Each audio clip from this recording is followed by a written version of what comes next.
E aí, pessoal? Tranquilo? Sabe quando a vida te joga, do nada, no caminho de alguém? Aquele encontro que pareceu um erro de percurso, um ponto fora da curva, mas que, com o passar do tempo, foi se desenhando como a peça-chave de um quebra-cabeça que você nem sabia que existia.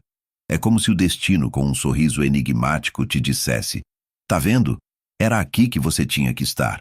Comenta aqui embaixo se você já teve essa sensação de que o universo conspirou para te colocar ao lado de uma pessoa específica.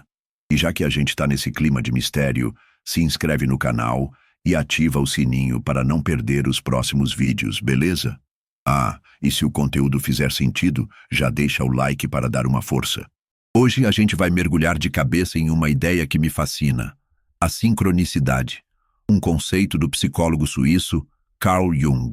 Para ele, a vida não é só uma sequência de acasos. Há um fio invisível costurando os encontros, os caminhos, as decisões. Quando um evento aparentemente aleatório acontece e tem um impacto profundo na gente, isso não é só uma coincidência. É uma mensagem, um eco do nosso mundo interior se conectando com algo lá fora. Tipo, tá ligado? É como se o universo, com um sussurro, estivesse chamando a nossa atenção. Esses momentos têm um quê de mágica, sabe? Deixam a gente pensativo, com a sensação de que há uma coreografia cósmica acontecendo por trás dos bastidores. A sincronicidade nos mostra que a vida tem uma linguagem própria e que ela conversa com a gente por sinais, por símbolos e, principalmente, através das pessoas. Pessoas que não aparecem por acaso, mas que, na verdade, estavam destinadas a cruzar o nosso caminho. Gente, tem encontros que são como faróis na escuridão. Eles surgem quando a gente menos espera, em momentos que a gente nem imagina que precisava de luz. Aquela pessoa que aparece num dia de chuva, numa fila de banco, num trabalho novo, ou em um lugar que você foi por impulso, e de repente, bum, uma conexão te pega de um jeito que você não sabe nem por onde começar a explicar. É um reconhecimento que vai além da lógica, da personalidade, da aparência. É a alma falando: "Eita, te conheço de algum lugar." Jung dizia que algumas pessoas chegam como espelhos vivos. E olha, não se iluda, nem sempre o reflexo que a gente vê é bonito.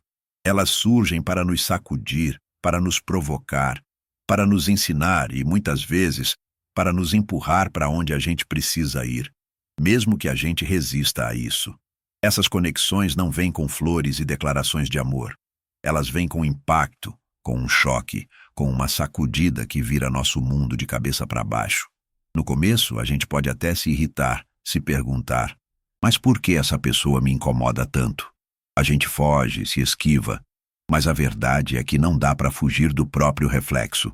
O que a gente sente é um incômodo que, na verdade, é um lembrete. Essa pessoa pode estar mexendo com uma ferida antiga, te lembrando de uma parte sua que ficou esquecida em um canto, ou despertando algo que estava adormecido aí dentro. É por isso que Jung falava que esses encontros são a linguagem do inconsciente. Eles refletem o que está dentro da gente, tanto a beleza quanto a bagunça que a gente precisa arrumar. É um convite para a cura, para o autoconhecimento, e é por isso que, mesmo que a gente não entenda, sente que aquela pessoa tem algo a ver com a nossa história. O universo, de uma forma sutil, está dizendo: presta atenção, essa conexão não é à toa. Sabe quando uma música específica, daquelas que você não ouvia há séculos, começa a tocar em todo lugar que você vai? Ou quando uma palavra ou um símbolo aparece repetidamente em conversas, filmes, livros, como se fosse um eco? A gente tende a chamar isso de coincidência, mas, na boa, Jung diria que é o universo com um megafone. Ele não fala nossa língua, com suas regras gramaticais e suas conjugações verbais. Ele se comunica por aliterações de fatos, por sinos que tocam em momentos específicos. Ele sussurra em símbolos e grita em repetições. E se a gente estiver distraído, com a cabeça no piloto automático, a gente simplesmente ignora. O mais louco é que, muitas vezes, esses sinais começam a aparecer logo depois que uma pessoa significativa entra na nossa vida. É como se o cosmos estivesse confirmando: sim, essa pessoa tem um papel na sua jornada. Não precisa ser nada místico demais, tá ligado? Pode ser um nome que você vê estampado em um outdoor, uma conversa que te traz a resposta para algo que você estava sentindo, uma situação que se repete de forma estranha. Às vezes, o sinal é tão sutil que só você percebe. É uma linguagem íntima, feita sob medida para você. E quando a gente se abre para isso, tudo muda. A gente passa a ver o mundo como um livro de pistas e a vida como um mapa cheio de tesouros escondidos. A gente começa a sentir que tem um propósito maior por trás de certos encontros, porque essas conexões não surgem só para preencher um vazio. Elas vêm para nos despertar. Mas tem outro canal por onde o universo fala com a gente. E esse é ainda mais misterioso, mais simbólico, mais íntimo. Estou falando dos sonhos. Aquela tela mágica onde o inconsciente solta a voz. Quem nunca acordou com aquela sensação estranha depois de sonhar com alguém? Às vezes, é alguém do passado. Outras, é alguém que você acabou de conhecer. E o sonho deixa uma marca, como uma tatuagem temporária na alma. Para Jung, os sonhos são muito mais do que imagens aleatórias. Eles são mensagens. Um tipo de ponte entre o que está escondido dentro da gente e o que a gente precisa enxergar. E quando uma pessoa começa a aparecer com frequência nos seus sonhos, especialmente em momentos de dúvida ou transição, é como se fosse um prenúncio. Vale a pena parar e refletir. O que essa pessoa representa? Como você se sente nesse sonho? O que ela está te mostrando, mesmo que não diga uma palavra? Jung dizia que as pessoas que surgem nos nossos sonhos nem sempre são só elas mesmas, são símbolos. Elas podem representar nossos medos, nossos desejos, partes da nossa alma que estão adormecidas. O mais interessante é que, em alguns casos, essas pessoas aparecem nos sonhos antes mesmo de terem um papel importante na nossa vida real. É como se o inconsciente, essa fera sábia que mora na gente, já soubesse que aquela conexão está a caminho e começasse a preparar você para ela. Tem gente que conta, sonhei com fulano e depois de um tempo ele apareceu. Coincidência? Para Jung, não. Ele acreditava que o inconsciente tem acesso a informações que a nossa mente consciente ainda não captou. Então, quando você sonha com alguém e esse sonho te impacta, te mexe, deixa aquela sensação de tem algo aí, escuta. Isso não é sobre tentar decifrar tudo racionalmente. É sobre sentir, observar, se abrir e, claro, anotar. Sim, anotar. Os sonhos são como pistas soltas de um quebra-cabeça que o universo vai montando aos poucos. Agora, o que acontece quando essa pessoa, que apareceu nos seus sonhos, também provoca aquela sensação estranha quando você está acordado? Tipo um déjà vu constante, uma familiaridade tão profunda que parece que você já conhece aquela alma de algum outro lugar. Tem encontros que a gente não consegue explicar com lógica nenhuma. Você olha para a pessoa, troca meia dúzia de palavras e plim, parece que vocês já se conhecem há anos. É uma sensação que não tem como forçar nem fabricar. Ou ela aparece, ou não aparece. Jung acreditava que, em certos momentos, o que está acontecendo não é um simples encontro entre duas pessoas. É um reencontro de almas. E não, isso não é papo de novela, nem frase pronta de rede social. Quando falamos em alma aqui, estamos falando daquela essência que vai além do nome, da profissão, da aparência. É como se, em um nível invisível, você já tivesse vivido alguma coisa com aquela pessoa. E talvez tenha mesmo.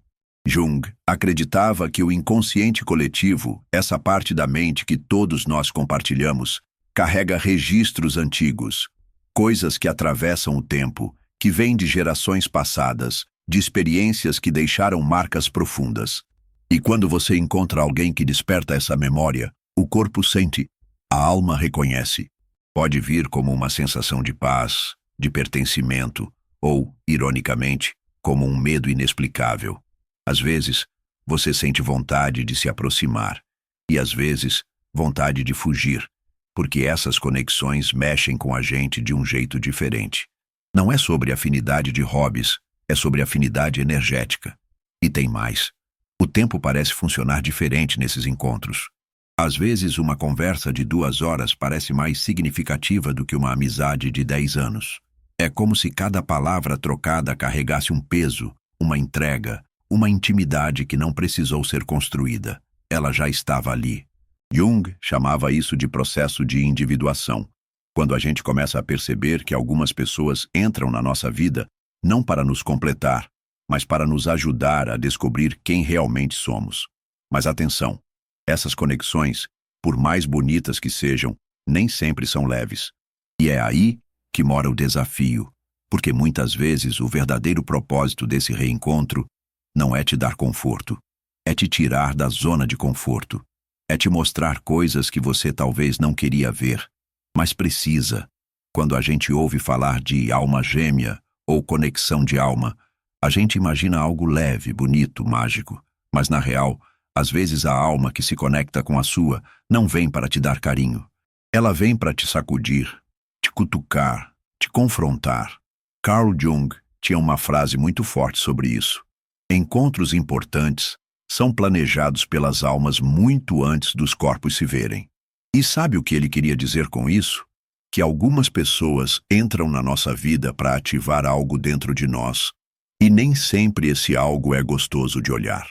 Às vezes é uma dor antiga, uma insegurança que você escondeu, uma parte sua que foi ignorada por anos. E essa pessoa aparece como um espelho cruel, refletindo tudo o que você não queria encarar. Ela te tira da zona de conforto, te mostra o que ainda não foi curado, cutuca suas feridas, não por maldade, mas porque esse é o papel dela na sua história. E isso pode ser tão confuso, porque ao mesmo tempo que você sente uma conexão profunda, sente também dor, confusão, resistência. Você se pergunta: como posso sentir algo tão forte por alguém que me desequilibra tanto? Mas a resposta pode estar justamente aí. Essa pessoa veio para te acordar, para mostrar que você está pronto para ver o que antes não via. É por isso que essas conexões mexem tanto com a gente. Elas não alimentam o ego, elas confrontam o ego. E aí entra um ponto importantíssimo que Jung sempre reforçava: a sombra. A sombra é tudo aquilo que a gente reprime, esconde, finge que não sente. E essas pessoas especiais, essas almas espelho, costumam iluminar exatamente isso. A gente começa a enxergar aspectos nossos que estavam enterrados, como o medo de abandono, o orgulho, a carência, a fragilidade, e não dá mais para fingir que não está vendo. Por isso, essa conexão pode ser intensa, mas também cansativa, profunda, mas desconfortável. Jung dizia que é nesse ponto que a gente tem duas escolhas: fugir ou crescer. E se a gente escolhe crescer, o próximo passo é entender que essa dor não é castigo. É um convite, um chamado para a evolução. Mas tem um detalhe importante. Nem toda conexão intensa veio para durar para sempre. Algumas vêm só para cumprir um papel e partir. Às vezes a gente encontra alguém e sente que aquela pessoa vai ficar para sempre. Tudo parece se encaixar. A intensidade, a conexão, a troca. Mas com o tempo, as coisas mudam. A sintonia enfraquece, o caminho se divide. E aí vem aquela dor silenciosa, a dúvida. Como algo tão forte pode simplesmente acabar? Jung tinha uma visão muito diferente sobre isso. Para ele, o valor de uma conexão não está no quanto ela dura, mas no quanto ela transforma. Às vezes, uma pessoa entra na sua vida por alguns meses, mas te desperta de um jeito que ninguém conseguiu em anos. O propósito de uma relação nem sempre é ser eterna, é ser intensa o suficiente para te empurrar para um novo nível de consciência. E aí vem a parte mais difícil: aceitar o fim sem se apegar. Jung dizia que toda relação profunda é também uma oportunidade de renascimento. Quando alguém vai embora, o que fica é o que você aprendeu, o que você curou, o que você despertou em si mesmo. Às vezes, a partida dessa pessoa é o último presente que ela te oferece, a chance de seguir por conta própria, mais consciente, mais inteiro. Porque o verdadeiro propósito da conexão já foi cumprido. E olha, não tem nada de errado em sentir saudade. Não tem problema em lembrar com carinho. O erro seria negar a importância daquele encontro só porque ele não durou. Tem almas que passam na nossa vida como cometas. Elas iluminam tudo, causam um impacto e depois somem. Mas o brilho que elas deixaram, isso, meu amigo, ninguém apaga. Quando a gente entende isso, a dor do fim se transforma em gratidão. Gratidão por ter vivido. por ter sentido, por ter crescido. Jung acreditava que o universo não erra. Se alguém cruzou o seu caminho, foi por um motivo. Se essa pessoa foi embora, também foi por um motivo. A pergunta que fica é: o que você faz com isso agora? Você se fecha, se revolta, se prende ao passado? Ou você honra esse encontro e segue em frente com mais clareza sobre quem você é? Lembre-se, tudo que o universo tira é porque algo dentro de você já está pronto para se renovar. E se você enxergar isso com os olhos da alma, vai perceber que o fim também é um sinal. Um sinal de que você está exatamente onde deveria estar. E agora, para fechar, se esse vídeo fez sua mente pirar um pouco e te fez refletir sobre a vida e os encontros, já deixa seu like e se inscreve aqui no canal para a gente continuar nessa jornada de autoconhecimento juntos. A gente se vê no próximo vídeo.